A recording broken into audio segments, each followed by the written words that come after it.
Hello my friends, Alyssa Neal here, dietitian and owner of Nourishment Nutrition. This has been a long time coming video.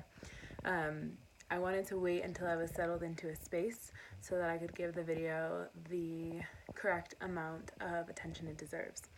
Now with that being said, many of you have downloaded or have heard of or have asked questions about the Feral Flame Guide that I created last March. This was a super special project for me as I work with so many women in my work as a dietitian. And one of the things that I have found ultra helpful is syncing up their nourishment, especially from a process of thinking and considering how they're feeling with their menstrual cycle, right? Their moon cycle, whatever you want to call it. Why?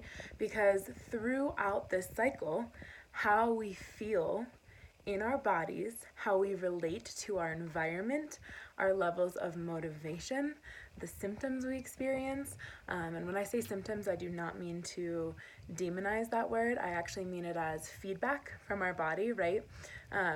All of that varies radically. And in knowing that it radically varies, it gives us this seat of wisdom, because any feedback we have from our bodies, whether it's from something we've put in our bodies, from something that we've experienced, from an interaction with our environment, regardless of what we are experiencing, the menstrual cycle will give us guidance, okay? However, it is a practice, it is a cultivation of what I call your feral flame, your wisdom that literally is like a flame. It gives you energy, it gives you heat, it gives you warmth. It also gives you death and destruction of what no longer serves you. So what the hell am I talking about? First off, this is way too big of a topic to fit into a 10 to 15 minute video for Instagram TV. So you can look at the Moon Cycle Guide, Cultivate Your Feral Flame, that is on my website. You can use the coupon BLOOD for $20 off of it. And also, coming this spring, I will be creating a super interactive version of it where, everything's explained via video, and there's some workshops and worksheets that you can download so that you don't have to go through and read this 100+ page guide. That is beside the point. Let us dive right on in, because holy moly, some of you have had some really outstanding questions when I post on the topic of the moon cycle, of menstruation, of our cycle as a whole. So, as we talk about this, let's think of it like we think of the seasons, right? Like we think of the day-night cycle, like we think of all of these ebbs and flows, the cycle of the moon, the cycle of when we plant seeds, when we have to put, compost down and water them and thin them, and then we start seeing plants grow and we harvest, and then, we turn over the soil and, the extra plants, and we plant a cover crop, right? These are all cycles. They're all things that we experience that cycle. Then the soil goes for the winter, it hardens up a little, it metabolizes nutrients, and then it starts over fresh in the spring. Hey, I'm ready to go again. Okay? So as we talk about the menstrual cycle, keep in your brain that it is innate wisdom, thank you nature, that is embedded in the DNA of a female, okay? Or as in the DNA of someone who is estrogen and progesterone dominant, if we're not going by, typical biological sex or genders. So, what does this all mean? Well, what it means is that, in the most simple, broken down way, there are 4 phases that we move through and we cycle through, right? The 4 phases make up one cycle, and this cycling brings us through multiple different processes. And these processes are super unique to the different phases of the cycle. And with that being said, not only are they unique to the phases of the cycle, but as we move through each of them, they give us really specific feedback. Now, you can think of the cycle as more of like an energetic thing, as a more spiritual guide, or you can also think of it just from the view of biochemistry, right? The fact that in a female body or a progesterone estrogen dominant body, we cycle through different fluxes of hormones in order to create a certain environment, right?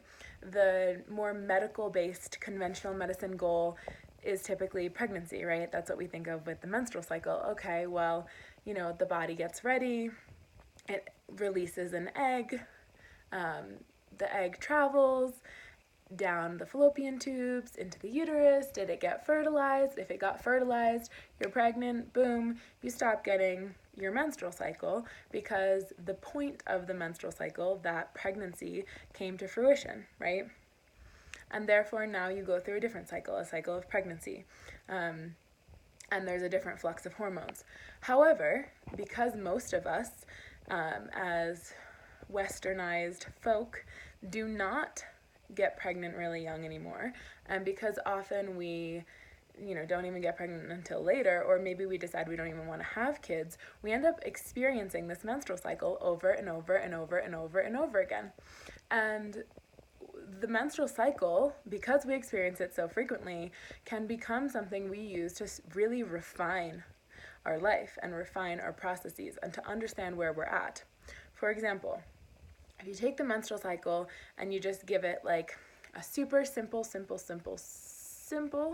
and I'm saying it like that not to be dramatic, but because this is so boiled down and distilled that it is, it's oversimplified.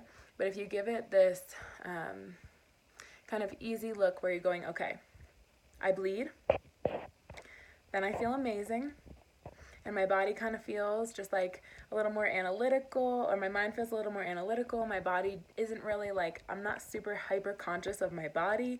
I'm kind of just flowing, I'm open, I'm creating more, I feel more social, and then boom, I ovulate, right?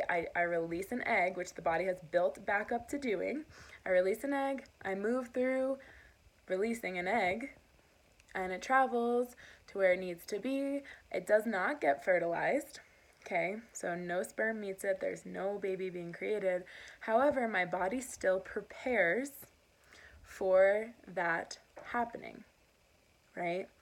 And in the preparation of that, it requires a lot of energy. And often females will notice this thing where for part of their cycle, they're really tired, they're more hungry, they're way more conscious of their physical body.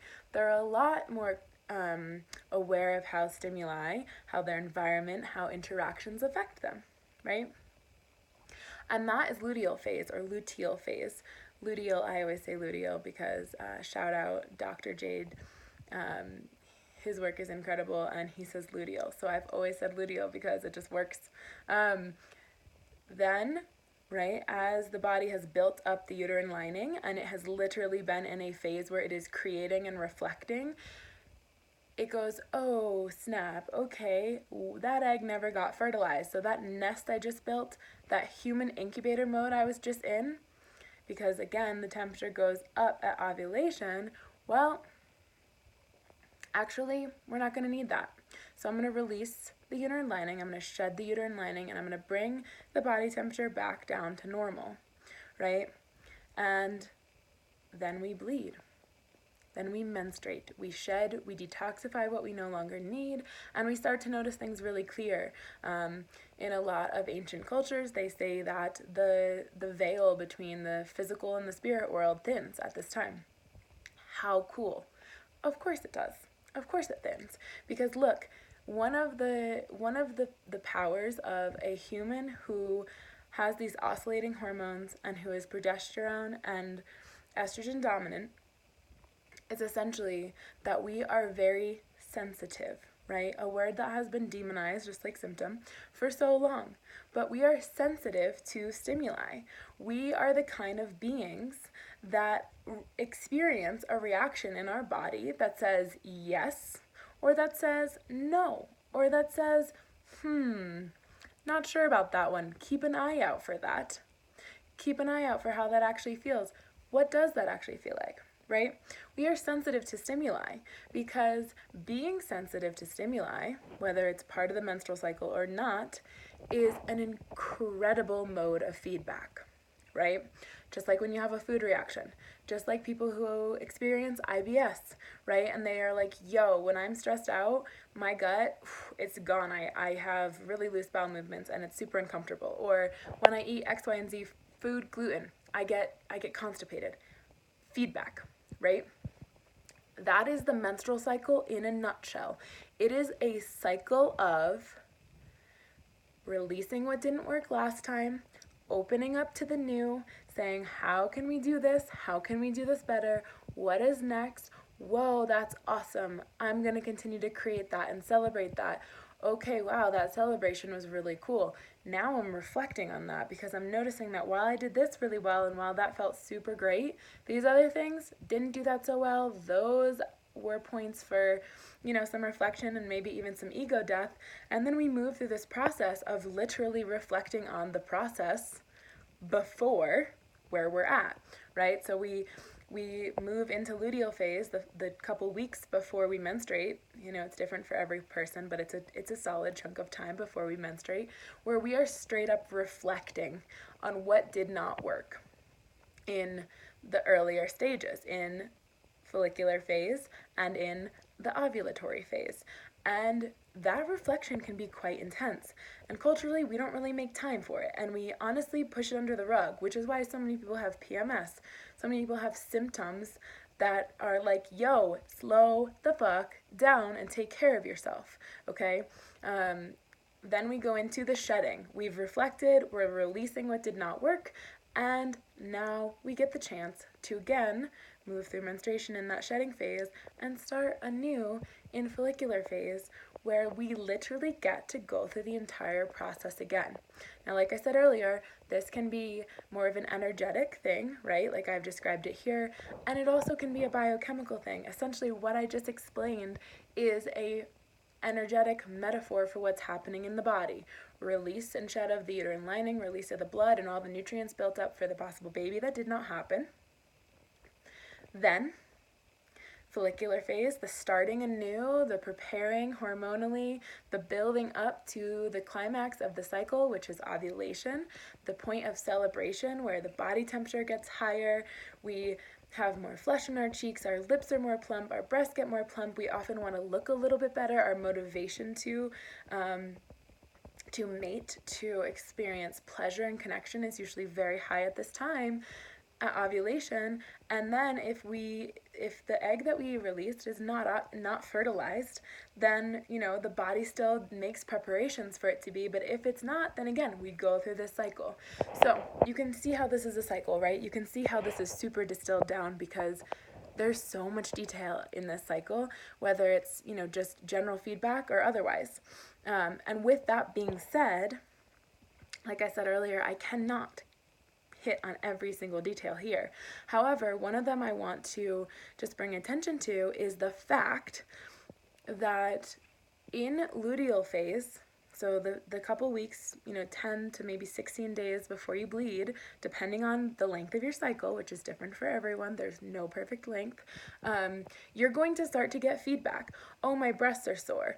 Oh, I'm really tired. Oh, my anxiety is off the charts. Holy crap, what's going on, right?